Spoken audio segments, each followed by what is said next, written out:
I have to say that I've loved your question so far because I can tell you're anticipating what's going to happen. And that's what you have to do in a cross-country race. You have to anticipate what's going to happen. My talk to you right now is, how are you going to drive this race? It's been 3 years since we've had a cross-country. Most of the people who've been involved in that have gone on. They've graduated or become other types of advisors. So this is a race route. It's a Caterpillar race route. It's intended to give everyone a chance to see the different parts of Texas. In the past, teams have driven out of Fort Worth, they've gone west, they've gone north, and all they enter is great flatlands. But Texas is not that. One of the things I wanted to do was to give you a chance to see what Texas is all about. So we are going to go to the east of Texas and be in the piney woods. We're going to go to central Texas, and that's hill country. And then we finally get out to the wastelands in the west there. Day one, Fort Worth to Palestine High School. Maximum driving 153.6 miles. This first day is probably the longest day on the route. And you say, oh, I can easily go 153.6 miles. But there are hills, and hills are going to give you a challenge. Teams may not drive more than 153.6 miles. That's what's available to you. If you get to the end of the day and you say, hey, I drove 160 miles, don't I get credit? No. If you drive 160 miles, you still get 153.6. That's the maximum amount you can get. Here's the first place. We're stopping at the Palestine High School. That's the end of day one. Day two, Palestine to the Dell Diamond in Round Rock, where we're going to be doing a display there, 142.1 miles. That's where we're ending up the end of the second day.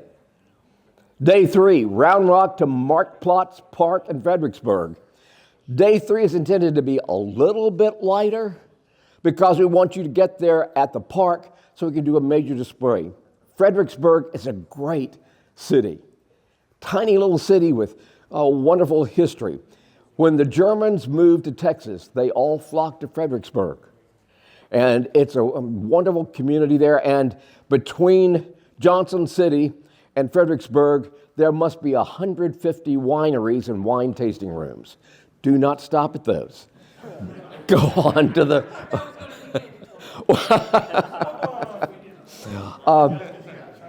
So the maximum driving miles is 66.7, and that's intended so that you can get there, and because it is a mountainous region. Here's where you end up on the end of the third day at this wonderful, cozy little park called the Marktplatz. Day four, it's Fredericksburg to San Angelo, and we end up at Tinseltown parking lot. Yeah, that's Tinseltown movie. You get there in time, I buy you a ticket to the movie that night. Of course, I choose the movie you're going to see. You know, it's got to be reasonable for what you're going to do. 144.6 miles. This is where we end up there on that fourth day. And in the fifth day, we go San Angelo to Fort Stockton. Maximum driving miles, 112.8. Now, that 112.8 is the miles that you drive in the car, but when you get that 112.8 miles, you end up on an interstate, and you have to drive about 20 miles into Fort Stockton. We don't ever put you on an interstate. That's what the convention center looks like, where we'll be ending up and having the awards banquet and enjoying a little camaraderie after this kind of experience. Total driving miles is about 619.8. That's the maximum miles you can get on this race.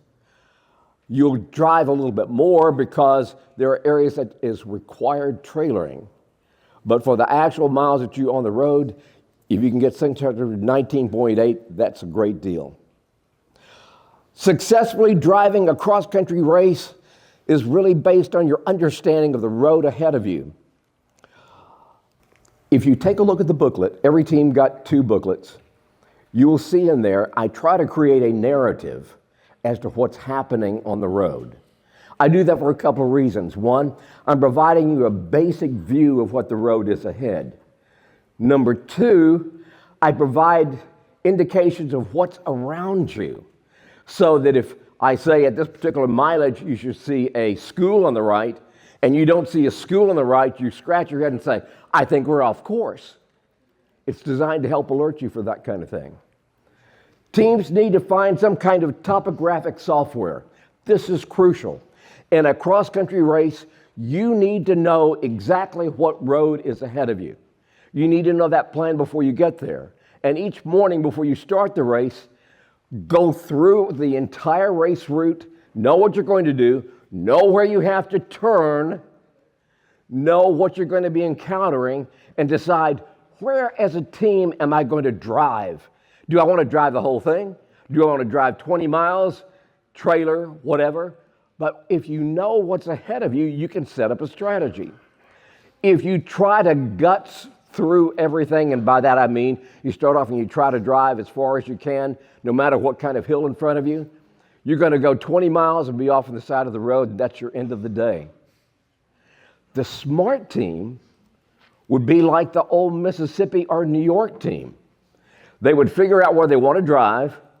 If they know there's a hill, a big hill, and I'm telling you, there's a hill, then you stop at the end of that hill and you put your car in the trailer, you drive to the top of the hill, you unload, and you go down the other side and drive. But you make that choice. It's setting up your strategy as to what you want to do. But you won't know that if you haven't gotten some kind of topographic information laid out to know exactly what you're going to do. That's a whole different aspect to running a cross-country race. So as I say, teams attempting to drive every hill will drain their batteries. Here are some examples of topographic software. There are lots out there. And by the way, all this is live on a web page. Now if you go to our web page, on the left-hand side, there's a green link. It says race information. This is on there. I'm not saying that you use these, but I'm saying these are available to you. Plot it out. Know exactly what the roads are going to be and what your car can handle. I've got to say this more than anything. You have to drive your car. You have to make sure you can do it 500 miles before you get there so it'll break down. But you've got to try it on some hills. If you just drive on a flat land, you're going to kill yourself on this race because you've got to know how to handle your batteries in this situation. Does that make sense? Thank you. Thank you. I want to suggest if you have an opportunity, have your advance car go out early or when the race is over with, drive a little bit that night and find out what's ahead of you. That would be a huge advantage. And I'll give you an example here. When you get to Round Rock, we were at the Dell Diamond. The next day, we go through Georgetown. Georgetown is a rather busy area. It's about 20 miles of busy. You might want to have your advance team take a look at it and you decide, maybe I don't want to drive this. Maybe I'm just going to go ahead. At the end of the busy area, there's Liberty High School, and you can pull in there, unload your car, and drive from that point. Your choice. Now, you didn't get the credit for driving through the busy, but you do get the credit from driving from Liberty Hill on. That's your choice. This is what the booklet looks like. And I know you've got a booklet, but not everybody can see it. I want you to look at the commentary I'm providing you. It starts off there at the district. There is a bump at the turn. I'm trying to tell you that because depending upon your suspension, when I say there's a bump, there's a bump. You need to prepare for that. You're going to be jostled by it. I also note throughout the whole race whether or not there are shoulders, and I'm talking about not the shoulders on the drivers, I'm talking about the road shoulders. If I say there's no shoulders, it means there's no place to pull over. And that's important. You want to know where you can pull off the road. So right there, 4-lane road with shoulders means that you can pull off, trailer, untrailer, fix or repair, whatever it might happen to be. Look for the indication about does a road have shoulders. I give you a notice like there's a bridge. When I see uphill means there's a hill. If I say big uphill, I'm saying, do I really want to drive that? Am I going to kill myself? I might make that hill, but I might not make any other distance. But on the other side, if I see by my topographic map that there's nice flat land on the other side of the hill, I might trailer it to the top of the hill and drive from there on. That's your strategy. I give notes like there's an overpass. I put notes like stop sign, use care. The stop sign is on a downhill. If you're in a solar car and you're driving downhill and it's a pretty steep hill, you're going to build up some momentum, but you've got to stop for the stop sign. You need to know that. I alert you to this. You need to really read what I have written there because it'll give you the kind of protection you need to do this event. What you're going to find in the race booklet is road conditions. Is it a flat road, bumps? What is the road configuration? Is it a 2-lane, 4-lane divided highway, 5-lane undivided highway? So you know what you're up against. Does the road have shoulders? I just talked about. If you're going uphill, does it have a passing lane?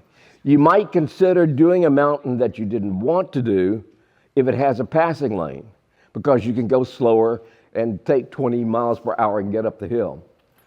Well, there's structures along the side of the road that will help assist that we're on the right course. I'll put notices of schools and bridges and railroad crossings and rivers and names and things along that line. If there are hills ahead, I'll say uphill, big hill, downhill. Pay attention to statements like, you may want to trailer this. I will write it in the booklet there. You may want a trailer. That leaves you to decide, can my car do it? Can my driver do it? Have we had enough experience to do it? That's key there. You decide. Rest stops and lunch stops, rules provide that you must drive into rest stops and lunch stops if you possibly can. As I mentioned yesterday when I was talking about this, nobody loves to see a solar car and a trailer coming into a rest stop. You're entitled to make any other stop you want to, but these are required. So in other words, during the course of the day between 9 to 5, you have 1 hour that you're off the road. 15 minutes for each rest stop, 30 minutes for the lunch stop. In your race book, I have provided you some mapping. This is a supplemental mapping system. That means my maps are intended to provide you a supplement to what you develop. But these are maps that will generally help you within a community or tell you as you're coming into a rest stop how to manage it. I like stopping at rest stops that include the county courthouse. Texas is wonderful. We have 256 counties, the most wonderful courthouses that are worth taking time to read and see and look around and see the history of it.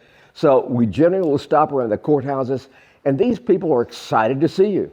You know, if you're going to be there 15 minutes, you'll have a lot of people come up and ask you questions and talk to you about that kind of thing. But those maps in there are designed to help you in the community driving. They're not meant to be totally directive. They're meant to be a supplement to what you do. If you go off course, you must return to the point where you left the course.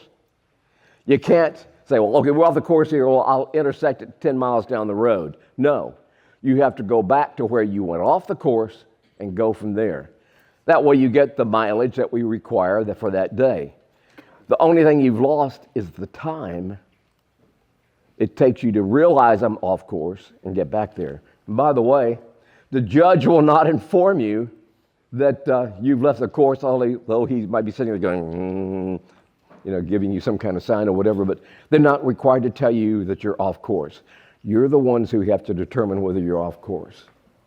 Prior to passing another solar car, be sure you tell your judge, as William was saying, that judge will call ahead to the judge in the car you're trying to pass, let them know that's going to happen.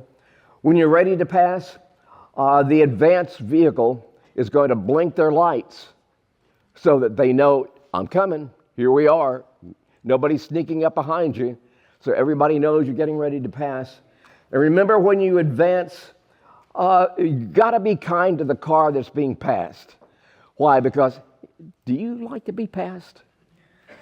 I suspect that if you find a convoy passing you, you're going to be a little unhappy about that. But you don't have to slow down, but for goodness sakes, don't speed up. If you speed up, you're going to get a penalty if you're being passed. Remember, use good sportsmanship. There are sections that require trailering. If that happens, you got to make sure that you're following those guidelines.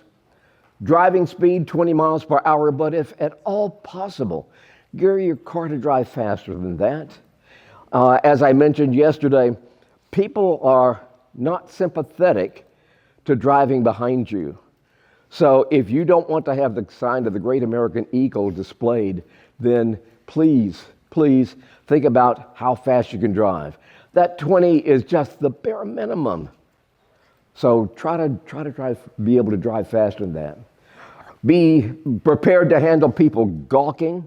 They will gawk at you, not only just at a rest stop or whatever, but if they're driving along and they realize, holy, look at what I've just passed. And then they'll slow down and they'll try to look at you. People will hang out of windows trying to get a picture of you because it's unique. You are a commodity which they haven't seen before. So be prepared for that. Drive defensively. Remember, at 5 p.m. you must be ready to have completed your drive. At 5 o'clock, if you haven't finished, you pick up, you put your car on the trailer, and you drive on to the end. 7 p.m. so that you can enjoy dinner. If you arrive after 7 p.m., you're responsible for your own dinner and the dinner of the judge. Lodging, if you look at the end of the race booklet, I provide you some information. I have driven this and I've talked to hotels along the way. I've set up blocks of rooms which you can use if you want to. You don't have to stay in these hotels. You can stay anywhere you want to. You can stay in campers. You can go camp out. You can do whatever you want to. But I wanted to provide you some opportunities so you'd know some hotels that are relatively close to where we're doing the display. And that's it out there. If we've been able to set up a room block, I tell you what the price is. It's on there. There are other hotels that are listed that don't have a price on there. It's because those suckers wouldn't give us a room block fee. So anyway, it gives you a chance to know where you can stay. You don't have to stay at these places, but it's sort of a clue as to what you might want to do. All these room blocks dissolve June 1st. So if you're going to make your reservations, make them early and make sure you can be able to cancel them if need be. Meals, you can rely upon the hotels if you're staying in these room blocks to be able to provide you breakfast, and that's huge. And they'll be open early enough so that you can have breakfast at 6, so that you can be at the impound at 6:30. At the end of the day, you can count on some kind of meal. I mean, you might get tired of the hamburgers. Maybe there's some barbecue, whatever it is, but you're not having to pay for it. So the thing you're thinking about is while I'm on the race course, I'm buying lunches for my team. I'm preparing for the judge there to have a lunch too. Whatever you eat, they eat. That's not a problem.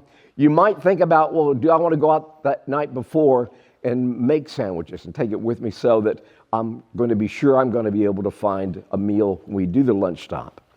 Most of the time where we have lunch stops, there are fast foods in that vicinity. Many times advanced cars will go ahead and go ahead and order meals and have it ready so when the team drives into the lunch stop, they've got the food there. But if you want to make sure, be prepared and you can bring your own meals with you. It doesn't have to be fancy since you're getting breakfast and dinner. Restroom breaks. Make use of the restroom breaks that are set out here. You've got a rest stop, you've got a lunch stop, you've got another rest stop. But one of the things I found is even though I've made arrangements with people to have access to the restrooms, sometimes these whiskers decide that, I forgot to tell the janitor to open the restrooms, or something might happen. In that case, then you may have to make a stop elsewhere, but we always try to make sure that at a rest stop, you have the advantage of being able to use a facility there. March 1st, I will have a preliminary where to be, what to do document. This tells you throughout the whole event, from the time you arrive from team check-in to the time we reach Fort Stockton at the end of the race, everything that's going to happen that day. What you can count on from us, what we're going to require from you. So you need to follow that where to be, what to do document as your guide, and to give you some certainty. One of the things administrations always like to know, our parents like to know, is, what's going to happen to us this day? What are we required to do? And it will be a lengthy document, particularly since we're going on cross country. Always be prepared for special events. You never know what's going to happen. On one of the first days of the event, this past cross country, 2003, we reached Boyd, Texas. And I think it was told to you yesterday where there was a rancher who decided he wanted to give $100 to every team. Fun things like that can happen. We were on the race to New York, and outside of a city on the western side of New York, they heard we were coming, and they were standing there, and they're saying, come in, we're going to give you hot dogs and ice cream for everybody who comes through here. That's fun. Early on when we were racing, and we're going out west, about 30 miles east of Snyder, it's a town called Roby, small town. You could go through it in about 3 minutes, and you'd never know you went through it. But the sheriff was waiting for us on the road to not let us go through. They heard we were coming. They wouldn't let us go through. Why? Because the town of Roby decided that they wanted to provide a steak dinner and watermelon to everybody who was going through there. So these kind of things can happen. Here's when we were getting a $100 bill. Here's another thing that can happen to you. Breakdowns. Y'all were, I think this was between, on our way to El Paso, and that was not a restroom facility that you'd want to use. You mentioned traffic. Yeah, you can be a part of traffic. That's something you really can't plan on. There are certain things in a cross-country race that God sets out for us that we just have to expect. And that is weather and traffic and breakdowns and those kind of things. But remember, you get out of your car, you've got a hat on. Otherwise, you get a penalty. You wear a hat all the time in this. I'm talking about a full brim hat. And when we talk about flagging, this is what happens on the side of the road when you've got a breakdown or a stop or whatever. You've got your first person out whenever you have a stop for any reason is your team safety officer. They're getting out there with a flag. You set up cones. And after that's done, then your team members get out. If your team members get out before you're set up for safety, there's a big penalty for that. During the all teams meeting, we'll talk about the importance and the way of the flag. William gave a really fine demonstration of how to flag just a few minutes ago. And then again, when we have these special events and the community does things like in the town of Snyder, they provided us a meal and entertainment and were really receptive to what's going on. They wanted a picture. So if we're saying, hey guys, we need a team picture, don't be going, I don't want to do this, I'm tired, I'm sweaty, we've had all kinds of problems today, I'm bug bit, whatever, I don't want to do that. Smile, grin, and bear it because you're doing it for the community. One of the nice things is when we started talking about this, all of this went online. Yesterday's discussion, the map, the road race, everything. I want to welcome you to the 2026 Solar Car Challenge, and I will see you this summer.